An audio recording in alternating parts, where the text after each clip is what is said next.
Hello, my name's Bernadette Russell. Welcome to episode 8 of How to Be Hopeful, a podcast all about how to find hope and how to keep hold of it once you've found it. This week, the subject is death, a difficult, frightening subject for many of us, and something that it might be high time we spent a little bit more time thinking and talking about, as difficult as that can seem at times. I wanted to broach this subject as I think it's a big one. I think it's unavoidable and something that we all experience, and something that perhaps we've felt closer to us in recent weeks than ever before. But don't worry, it's going to be, surprisingly enough, fun, because I'm lucky enough to be joined by Lucy Nicholls and Antonia Beck, friends and colleagues and artists, who I was lucky enough to make a fantastic show about death with, based on their extensive and intensive research of the subject. The show was aptly called The Death Show. But before we go on to that and that conversation, here's a tiny little taster of the show. Tell me, what is the meaning of life and also the purpose of death? So, without further ado, and with the hope of getting some of the answers to those very pertinent questions, let's have a listen to Antonia and Lucy and what they had to say about death and about hope.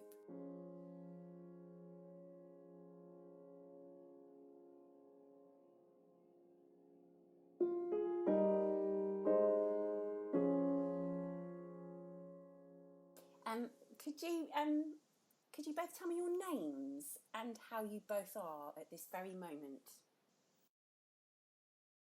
Do you want to go first? Sorry, that wasn't helpful. Lucy, go.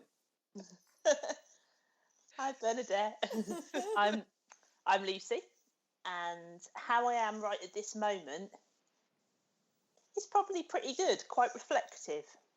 I think it's literally just saying to Antonia about what a strange time it is, and it's good to remind ourselves that it's okay to be finding it quite difficult at points. Absolutely, it's really important to be able to be honest. And yes, so I'm Antonia. Hello, and I'm feeling pretty positive today as well.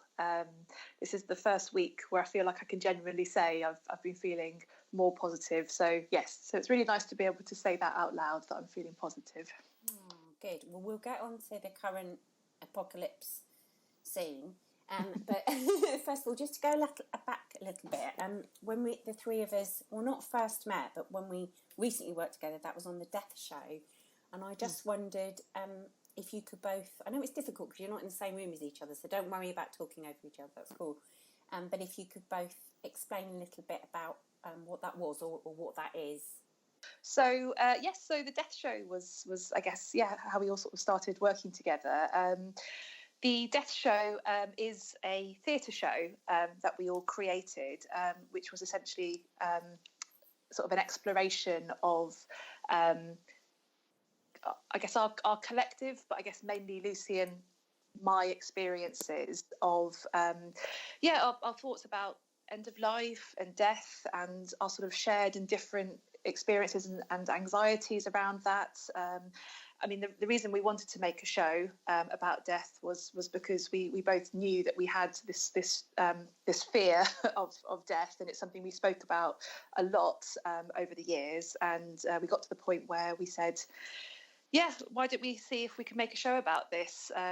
Because there will be other people who can hopefully relate to our experiences, and we thought it would be something interesting to make a show about. So so that's how we got started. Really, we got some money from the Arts Council to undertake quite a lot of research around end of life and death. We really sort of threw ourselves into that world to try and find out as much as possible about what happens, how you can what kind of funerals you can organise and arrange.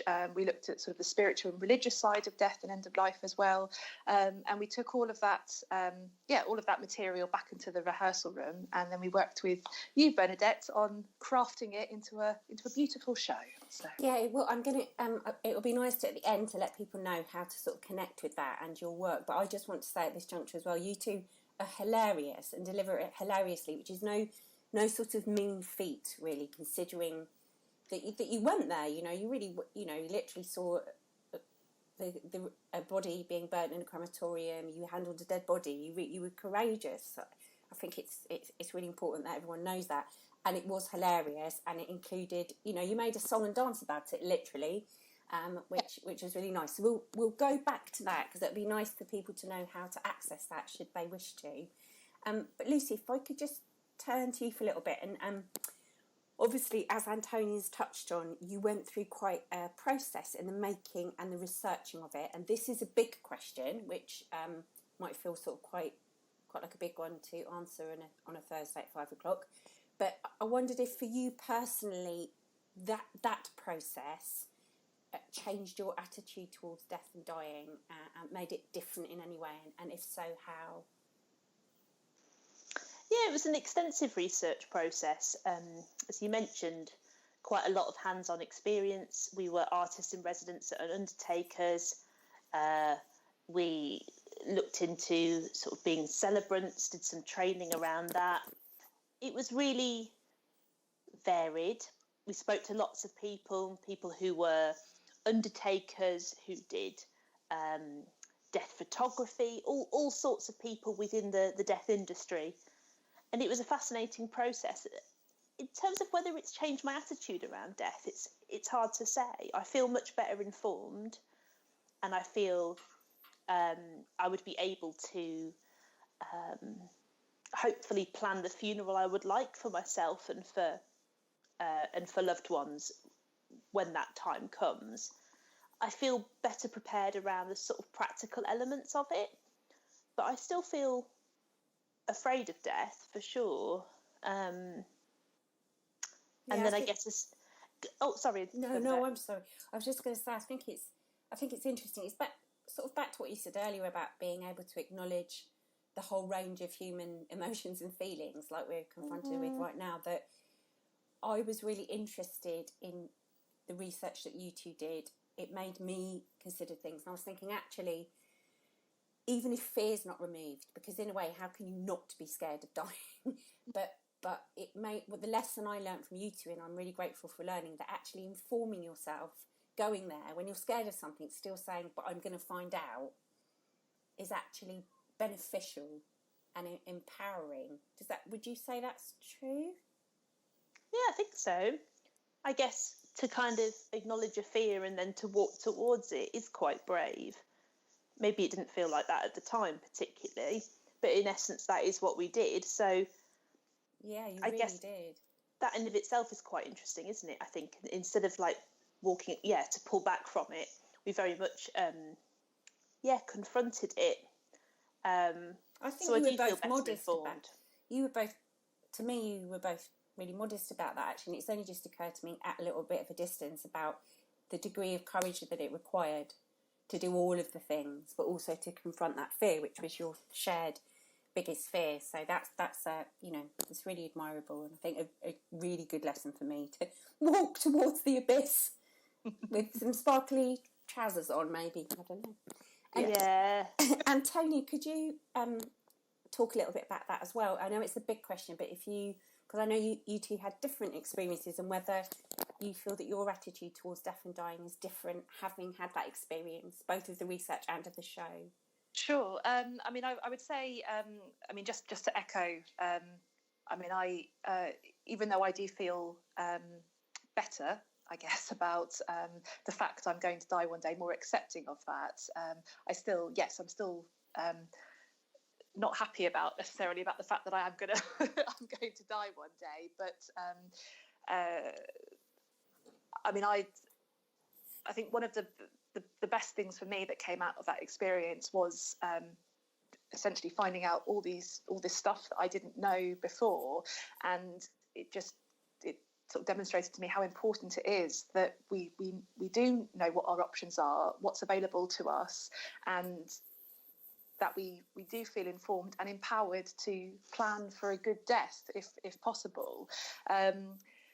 So many of these conversations don't happen until you get to that point at the end of life where you're having to plan for your own funeral imminently, or someone else is planning a funeral, and it's sort of those conversations are almost too late at that point. And so it is. I mean, it just shows how important it is for us to have these conversations when we're healthy, when we're in good places, and to have that with people that we love and we trust. Yeah, that makes so much sense, because I know both of you have sort of spoken to me about this previously as well. It makes a lot of sense to me that the wrong time to address those things is in the midst of a crisis, when you're feeling awful and everything's extreme. Is I heard you mention sort of a good death. Is that what you mean? Sort of well prepared and as comfortable as can be? Is that?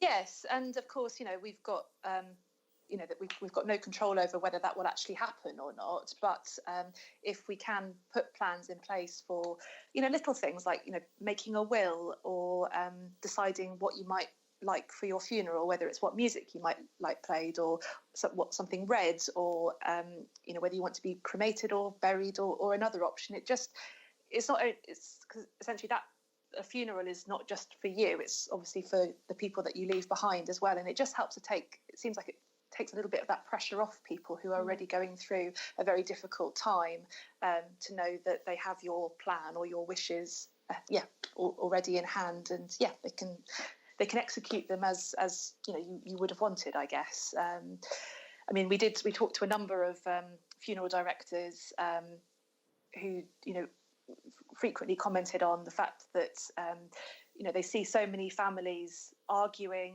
and this extra pressure because they never had those conversations, and one person thinks they know what's best, and then another person saying but that's not what they wanted, and so it just helps that what's obviously going to be quite a difficult time. Yeah, it's interesting, as you were talking, I thought it's part of compassionate practice, isn't it? It's just a way of taking care of people around that. So now I'm afraid I'm going to have to address the current pandemic, which is in all of our faces and in some of our homes.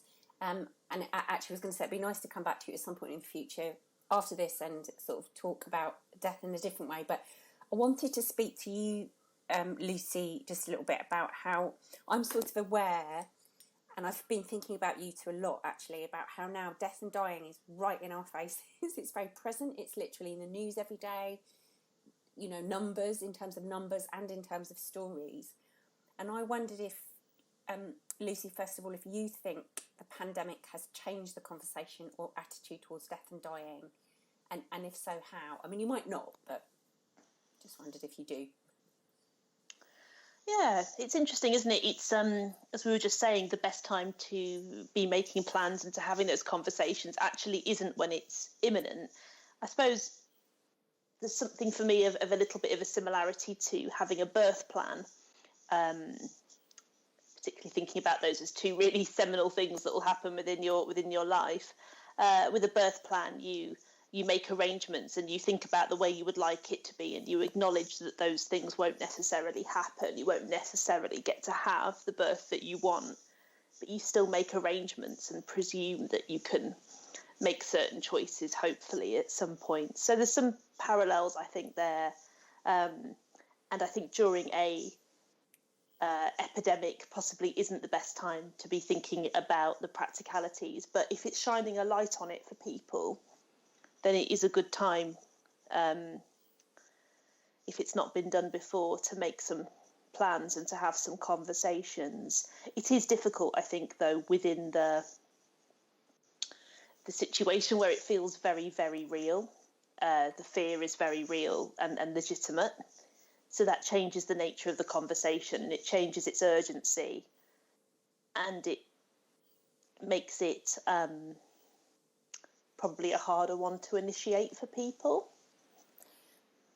It's interesting, Lucy, because I was wondering whether actually, and this is about my personal experience, I've not done a scientific analysis of this, but because we are in as my friend Stella brilliantly said yesterday, we're in the same sea in different boats. So because we're in the same sea, that we are all possibly looking at someone we know dying, or we're worried about people being frail or vulnerable. I was just thinking, I wonder if that makes the conversation more possible, because it's a shared experience. And obviously death's always a shared experience, but it feels that now that vulnerability, everybody's is either vulnerable themselves or might know someone, and whether that could make the conversation, might make it more everyday in a way. I'm not sure. There's a certain amount of magic that's attributed to death. So if you talk about it, you're potentially willing it to happen, or it's jinxing something, or it's a bad omen, or I'm not sure. But there's magic around death and around its discussion. So I wonder, for some people, is it potentially making it harder at the moment? I don't know. I'm not sure what the answer is to that. I think it makes it more immediate, and it makes it maybe more necessary. But whether it makes it easier, I'm not sure. Yeah, it might be it's just too soon. We're right here with it, aren't we? It's right in our faces, so it might just be too soon to work those things out. Sorry, Antonia, were you going to say? I did see a news headline last week about there being a bit of a surge in online death cafes recently, sort of across the world, and that I thought that was quite interesting, because, as you say, death is very, very prominent, and so people are suddenly realising that they need a space to talk about it. And I guess what's one of the great things that's come out of this pandemic is re-engaging with, or using technology in different ways, or using technology in the way that we didn't realise we could. And so I've been hearing about death cafes happening over Zoom and Skype and things like that. So could you just explain what death cafes are, just in case somebody's not aware? Sure. Yeah. So the death cafe movement was set up by a man called John Underwood, and he basically decided to create a space, an open, agendaless space where people could come together as a small group to talk about death and dying. Tea and cake is usually a big part of those conversations.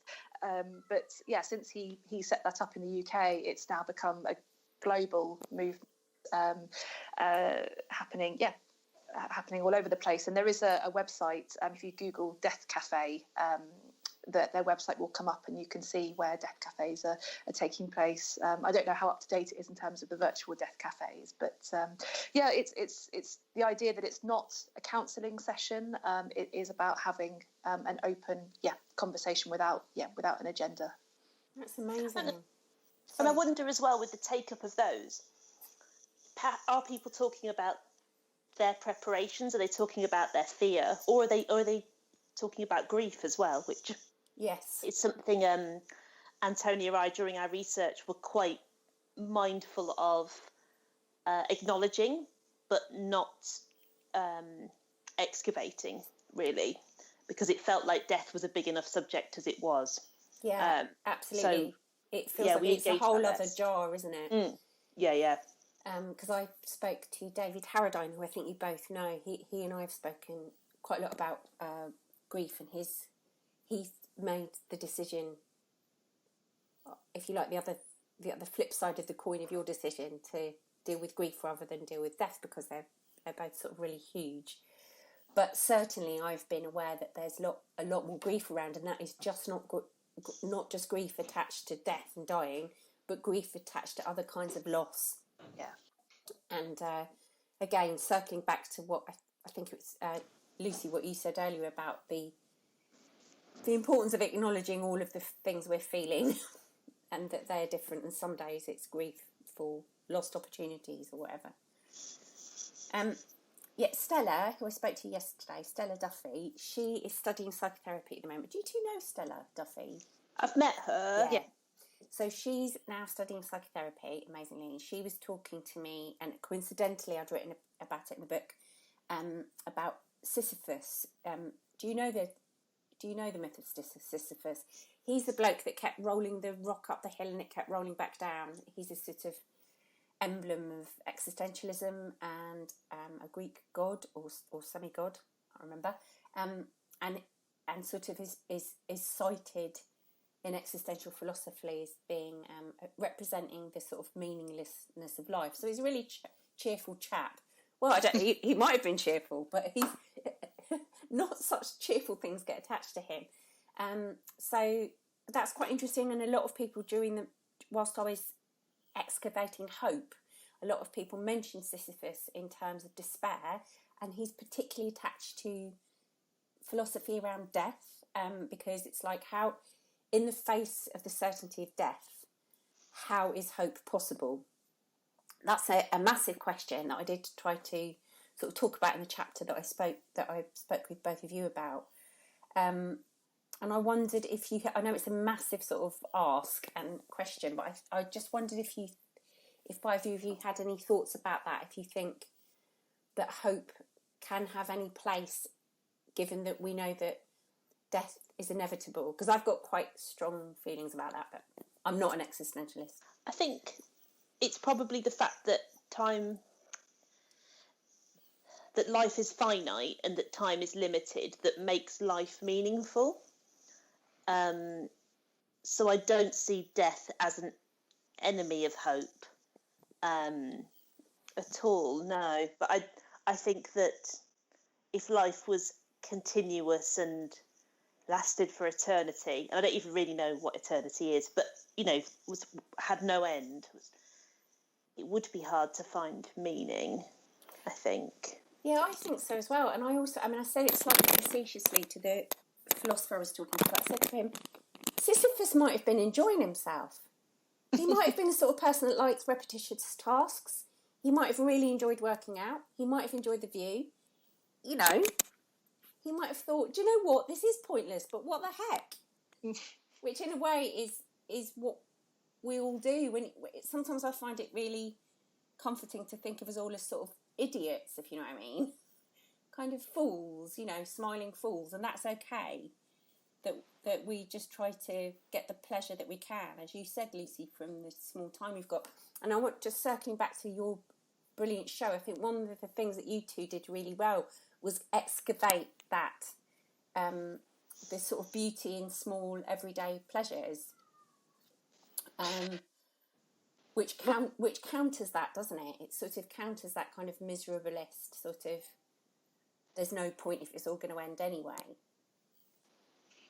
It sounds like you almost think the opposite of that, Lucy. I think so. Yeah. That doesn't mean that life doesn't sometimes seem devoid of meaning, for sure. There's times when it feels like a rough scramble in the dark, and you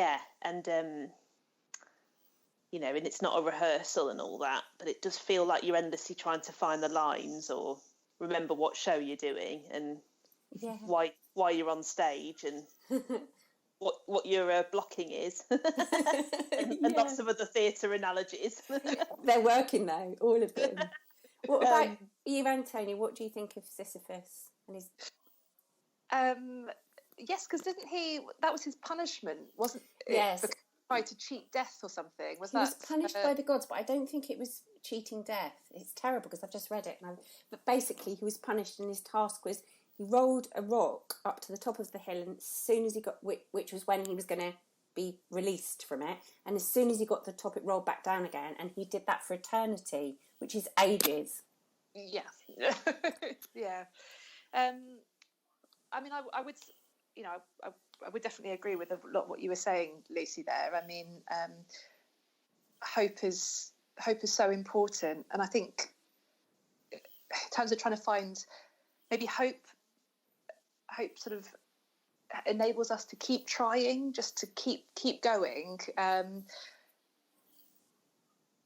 matter how small or big that is, just to try and just to carry on in some form. Because I mean, death is huge. It's you know, and something we talk about in the show is we've been trying to find this meaning of life, meaning of death, and it's enormous, and it feels, well, it was an impossible task trying to find that meaning. So we felt it was about taking it back to what you know and what gives you meaning, whether that's petting a nice dog, or or writing a book, or creating a podcast, or other big achievements. It's what's meaningful to you, what gives you purpose, what gives you value, and through that, that can help. That gives you that sort of that meaningful for life, and which feels really hopeful. So I would say that statement that you said, Lucy, about death not being the enemy of hope. I think that's really true. Yeah. Yeah, it's true. And you both have mentioned something to me before about purpose, which I think is really interesting, and certainly in conversation with you and watching you both work, one of the really strong takeaway for me was the pursuit of having a purpose, whether that's grand or small, feels sort of more important than the pursuit of happiness, which is perhaps a little bit vaguer. Not that, what I mean is that I always got the impression that it was about, if you try to pursue a purpose, you might be happy as a side of it, but that it's good to try and just pursue having a purpose, whether that purpose be, I'm going to go and see some monkeys in the zoo, or I'm going to try and get my show on the road. Do you think that striving for a purpose and setting out to achieve something could pull somebody out of feeling hopeless? Yeah, possibly. I think we're all probably searching for meaning, and reflecting on what that is for us. There's a Japanese word that I can't remember, and it's about kind of what you're good at, what you so I'm not articulating this very well. It's a word that's kind of about what you're good at, mm-hmm. and where you can flourish, and mm-hmm. what your skills are and what you enjoy, and it's kind of this centre point between several things. And at this point is you're at your peak, I suppose, or you're feeling most fulfilled. And I think sometimes we gain a lot through just feeling useful, I think, whether that's serving our own interest to be happy, or I think for a lot of us it's about serving a higher purpose, or at least a civic duty, or to serve others. That feels more meaningful. Yeah, I'm quite influenced. I've just read Man's Search for Meaning. Have either of you read that? It's absolutely fantastic. So it's by a gentleman called Viktor Frankl, and he was in a concentration camp. He's a Jewish psychologist.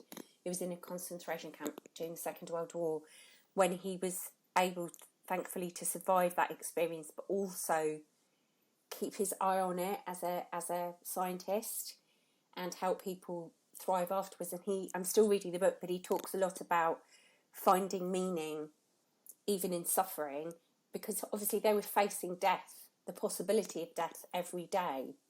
So he had to try and excavate, how do we carry on? He was talking about the people that just gave up and would just sort of sit there defeated, obviously with good reason, and how you, and I was quite interested in that is an extreme situation, of course, but interesting that he was facing death every day, and he took that on and thought, okay, how can I find meaning in this? And he talks a lot about purpose, and in his work afterwards he helped a lot of his clients find purpose, as you said, Lucy, the higher power bit, or higher purpose, to serve something bigger than yourself. So I think that's really interesting, and I think it relates to now, because I think I'm aware from my sister that there's a big sort of uptick in mental health challenges for people, And that some of that, again, according to conversations with my sister, is about people having felt they've lost their like they can't see their purpose because they're kind of twiddling around, you know, not able to do anything. And I think in the what's helping us to serve that at the moment, and something I wanted to talk to you both about as artists, is art, the sort of creative response that's happened during this pandemic. And in relation to that, I just wondered if you thought that art and creativity, art in its broadest sense, as well as helping people practically at the moment, giving them things to do and means of expression, that art in its broadest sense is a useful way of discussing things like death and dying and disease and other taboos. Because obviously you did it with your theatre show, but I wondered if you think that art can serve that, getting rid of those kind of taboos, and if so, how? Yes, I think yes. I mean, I think we would both say that yes, art has a huge role to play in addressing all of the things you described and everything else. I mean, there's, I guess to break it down, you know, we talk about art being an opportunity for the world to be reflected back on an audience, and for audiences or participants or artists as well to create and take part in a shared experience, which can be really really enriching. I mean, obviously there are a lot of difficulties and a lot of barriers with art, as well as we all know, but it's certainly a really important way in which we can tackle some of these taboo topics such as death. I mean, the fact that, you know, we were able to create and tour a show which was called The Death Show, and very prominently about death and dying, to 17 theatres and art centres around the country, and take that topic quite prominently into a space where it isn't normally, was amazing. And the fact that audiences came and they actually wanted to come and be part of those conversations, and we were providing a space in which that could happen. I mean, that's I think that's what's really inspiring, as well as a maker, that you know, art provides an opportunity to explore something in a different way and present it in a different way, and find other routes for people to come and take part.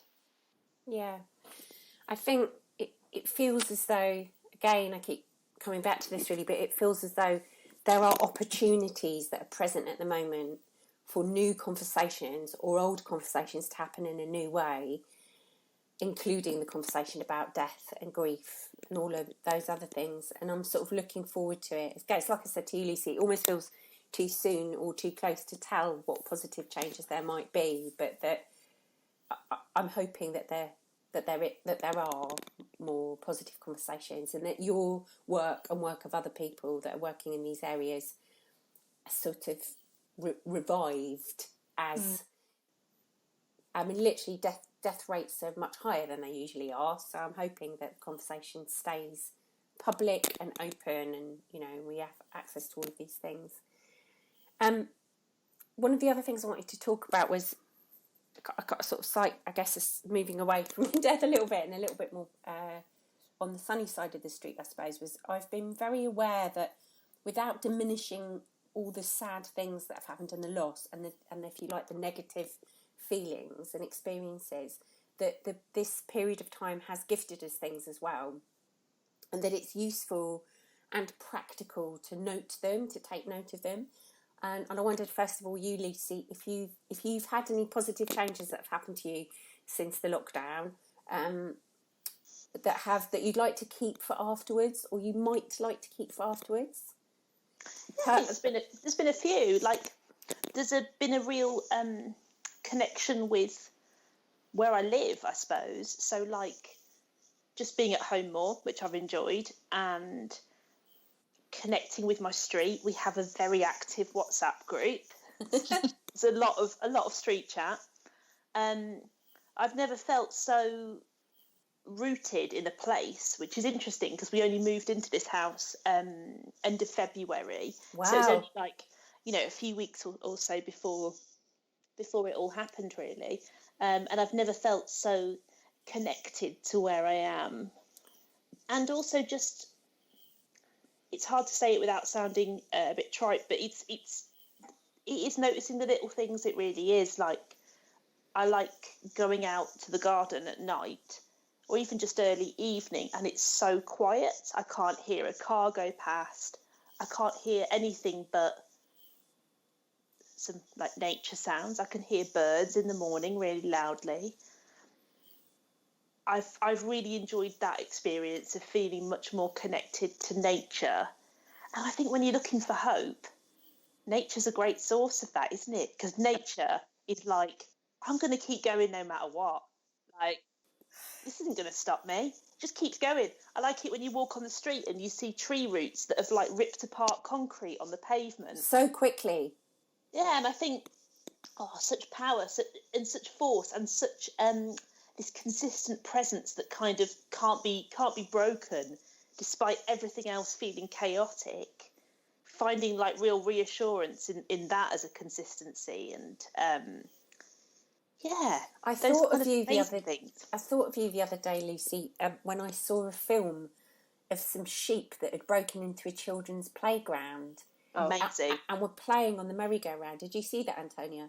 And yes. It was delightful. Yeah. And then I saw a film, you've probably seen this, of these, it looked like drunk teenage goats, but they were just goats. They weren't drunk or I don't know their age, who were just like eating all the hedges in this Welsh village. And all of that stuff, because it's happened so quickly as well, has sort of demonstrated the resilience of nature. It's incredibly hopeful, isn't it? Yeah. And I find that joyous. And it's, I think, Bernadette, when this sort of first happened, and maybe we had a couple of text message exchange, and you said something like, go and watch dogs, they know how to live. And it's like, I was like, yeah, they totally do. Dogs are going for it. They don't need any excuse. They're loving life. Yeah, they really do. They know how to party, and birds do. And do you feel, Lucy, obviously, in a way, this is all guesswork and supposition, and it requires sort of feats of optimism. But do you feel that any of that stuff, like the really pleasant sort of community connection, the maybe lessening of pollution, the abundance of nature, and our time to spend in nature, do you think it's possible that there's any hope that we could hold on to some of that? And perhaps even that work might change, like you were saying, enjoying being at home more? It's hard not to imagine some real significant changes coming out of this. The Second World War saw women in the workplace. It saw the birth of the NHS. It's hard not to imagine some really seismic changes. Now, what they are, we don't know. But it's hard for me to imagine a world where we are expected to kind of go back to the rat race the way it was. I think reasons we were told we couldn't work from home have sort of vanished. There are things to do with work-life balance that I'm not sure people will want to give up in the same way. And certainly for me, I feel like it's going to make me think very differently about travel and about pollution. And I'm thinking a lot more differently about consumption as well. Mm-hmm. I don't know about you, but some of the adverts I see on TV or via social media that are kind of for face creams or for fashion stuff have sort of took on this kind of weird absurdist kind of tone now. I've been like that. It's like, you're trying to sell me what? Yeah, there's been something really, really surreal about it that I've just partly because I haven't felt any pressure to conform in any way. It's like I'm just literally wearing jogging bottoms and slippers all the time, so it's very hard to be too worried about my appearance anyway. But I just think, that stuff feels so meaningless, and it felt pretty meaningless before, but it now feels absurd. Yeah, it feels quaint. It feels powerless, quaint, and sort of almost like, oh, look at them. That's almost, it kind of does already belong to another time. And I, like you, I think it sounds like find find that immensely hopeful because I hear these conversations over and over and over and over again. I'm also very encouraged in the shift, the seismic tonal shift in the way that news is presented. In the BBC presents, Hero Half Hour, and we hear stories about people, ordinary people, again, with, extraordinary acts of courage, generosity, kindness, instead of hearing awful stories. So that I find that encouraging. Have you noticed that the news is being different, or that?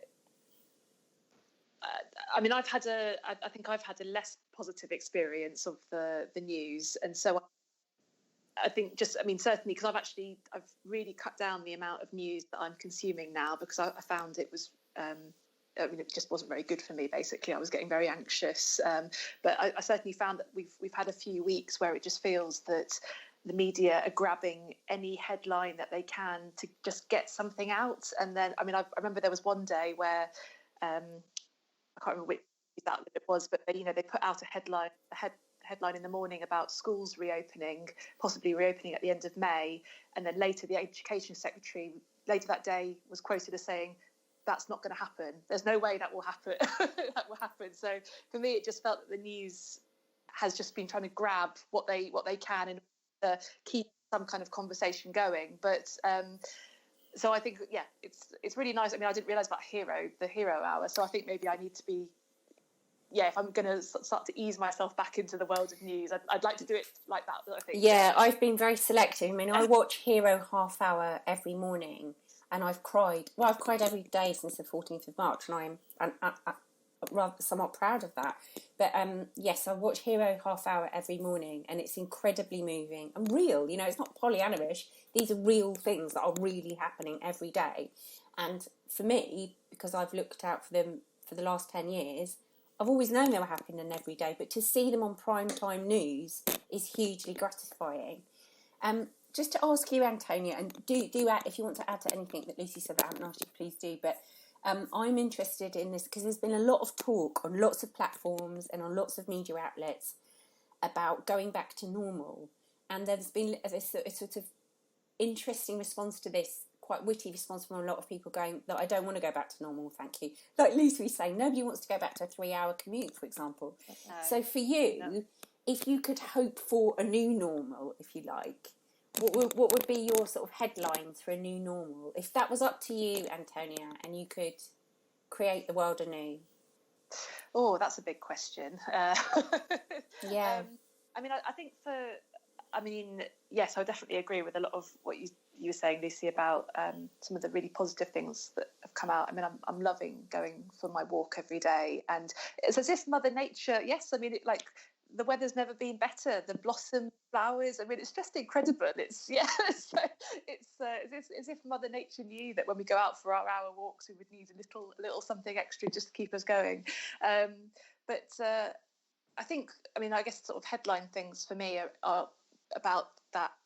The fact that the pace has slowed. That has felt good. That's felt really good, because I know I was certainly working at a pace that in the long term is just completely unsustainable. And now I've actually got time to pause and breathe and to think about the work I want to create and what format that now needs to be in. And whilst I've also gone through a bit of a period of grieving for that world that I once was in, now that I've sort of come out of that grief for the moment, I'm thinking about, well, actually this does present a lot of new opportunities, and thinking about, well, going back to some of those big questions about, well, who is the work for and how do people engage with it? And particularly in terms of socially engaged practice, it's just, there's some really interesting conversations, I think, to be had around that. But I think, there's that sort of slowing down and I guess some of the compassion that comes with that as well. And you've talked about compassionate practice. I think that's that compassion and that reconnection and just seeing people as human beings. I think that's just been such a good thing that's come out of this experience. Yeah, it's lovely. I was talking to somebody on Twitter earlier. I don't know him, just a gentleman that I'm connected with on Twitter. and he'd said, please, I really don't want to go back to my 3-hour commute. Yeah. I'm working at home, I work on the cloud, there's no reason. And his employer had responded and said, we think, basically the exchange was about how they've also thought we don't have to pay these really expensive premises. So hopefully some of those connections will be made, like actually this is beneficial to everyone, not just one partner of that partnership. So I think there's lots of hope there for new normals. Yeah, I don't know if you found as well that I'm really enjoying kind of reconnecting with people as well. It's, you know, by not being able to sort of physically see people, the amount of Skype calls and the house party, it's just been lovely to chat to people. And, you know, and the question now is not like, how are you? It just feels, it's like, are you well? Like people generally well and are taking the time to listen. And we're asking, how are you? And we mean, how are you? And then we're listening to the answer, aren't we? And I think it's interesting, isn't it? It feels like, because you mentioned that there, it feels also that we're seeing a really positive side of technology. Its power to actually help with connection, you know, because sometimes people can be like, oh, you know, social media is horrible and this and that and the other. But actually, we've been pushed towards finding useful ways of using it and useful ways of connecting. For some, I mean, I know not everybody's finding it that easy. Just a last couple of things. So I've been asking everyone, because my friend told me to keep this jar. You've probably heard me say this.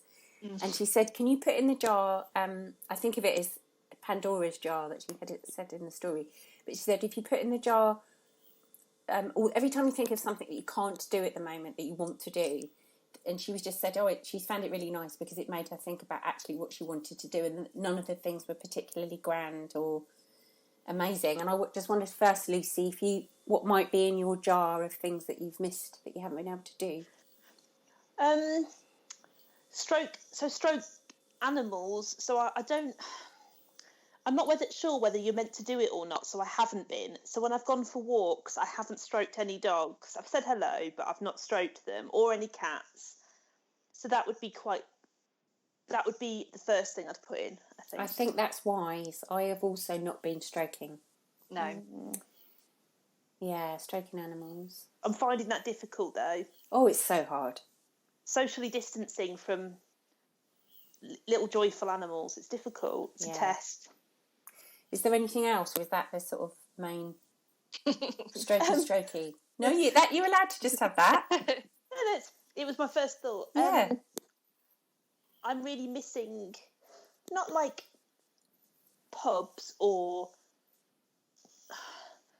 big groups of people. I think what I've really missed is just a conversation in person, even if it's just one-to-one.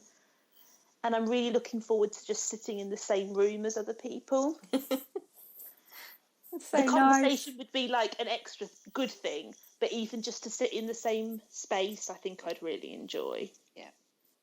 Yeah, that's lovely. That's going to feel such a treat, isn't it? So rich. Yeah. That experience. And what about you, Antonia? I feel like I'm really missing the opportunity to go to a big open space, like go to the sea or go for a walk in the hills, and just to that view going on and on and on, and just to breathe in that openness. I mean, I'm very lucky where I am that I've got 2 really lovely parks quite close, which are beautiful at the moment. But there is just something about the sea, looking at that horizon and just drinking it in. So a trip to the seaside is definitely on the cards as soon as I'm able. So. Oh, that's lovely. Yeah, me too. That's definitely both of your things, all of the things you've said. And lastly, just to remind everybody that's listening about your show and your expertise, just before we talk about where people can find you, if somebody was listening and they were like, actually, I agree with you, I'm really scared of death and I don't like thinking about it, but I don't think I'm going to make a show about it. Do you have any advice, perhaps Lucy first, about just a first sort of step towards slightly alleviating that fear or anxiety around death? And not necessarily being more positive about it, but just what advice might you give to sort of start making it less terrifying? It's a good question. There's so many resources online and books and different places to find information, that any one of those would be good, and attending an online or in-person death cafe might be a good place to start that. But I appreciate that might feel quite a large step. I don't know. I think finding a right moment, maybe not in the middle of a pandemic, I don't know, but to ask someone you care about what they might like, and to have a think for yourself as well. And yeah, maybe note down a couple of things that would be important for that person, for yourself to have at your own funeral, and use that as a bit of a gateway. I think that's lovely, because it's doable, isn't it? It's not like, it's still a big question, but it feels really achievable for me anyway. And that conversation's a hard one to start, isn't it? It's a more practical approach, which somehow feels a little bit more accessible, maybe, if you're a pragmatist. Yeah, and I would say that by you offering that to the person you're talking to, it might make them feel more comfortable to then carry on that conversation as well. Because I think to ask someone, oh, have you thought about your funeral, just out of the blue? Yeah, it might be a bit much for some people, but to say, oh, I love that song, I'd love that to be played at my funeral, it just, maybe brings it back down to being a bit more human. Yeah, simple, lovely. And if people would like to see the show or connect with you or find you on the internet, or where's the best place for that? So probably the best place is our website, which is thedeathshow.co.uk, and there are production photos on there from our show, a trailer. We're not touring the show, obviously, at the moment, but we've also created a little podcast as well called the Death Show Podcast, where we've had conversations with quite a range of different people about death, and that's on all the podcast platforms like Apple Podcasts and Spotify and things like that, but all the details are on our website. So brilliant, excellent. So that's the first stop, really, and then everything can come from there. Sorry, Lucy, you were going to say something then. After saying that Japanese word that I couldn't remember what it was, I found it, but I don't know how to pronounce it, which is not good, is it? So for people who are just listening, I'm showing a picture of it written down. I don't know how you say that. Could you spell it? My neighbour's Japanese, because I can ask her afterwards to say it. It's Ikigai. Lovely. And it's a fusion between what you love, what you're good at, what you can be paid for, what the world needs. So it's about passion, mission, vocation and profession. That's amazing. Yeah. So I shall, after I've spoken with you two lovelies, I'll go next door and I'll ask Mickey to say that. And then we'll all know. Brilliant. And she might say, it doesn't mean that, Bernadette. It means bum, dirty bum or something. And then we'll know. We'll check it out, because I don't want it tattooed on my face until I know. Yeah. You don't want to tattoo dirty bum on your face. No. Okay.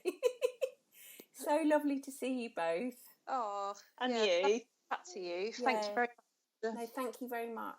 And I'll speak to you soon. Thanks, Bernadette.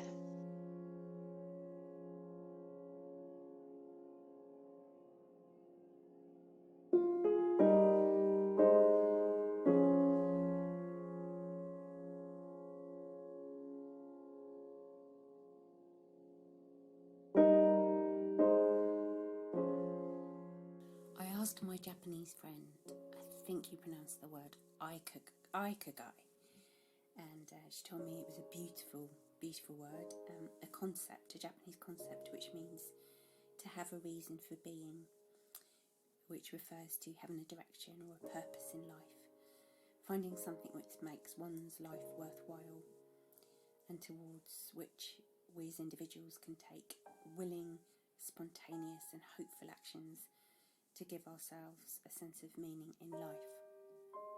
So maybe Ikigai is actually a shield that we can use in the face of the inevitability of death. I hope you enjoyed listening. Thank you very much. And just before I go, I was reminded of the Edvard Munch quote, which I really love and kind of connects the conversation that we were having a little bit at the end about the hopefulness in nature and the hopefulness of nature's resilience even in the face of death.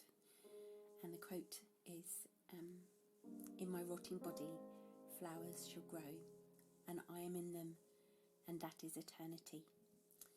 And I love that quote, and I find that immensely comforting, that life goes on. Flowers grow through concrete, tree roots break through pavements, and life goes on.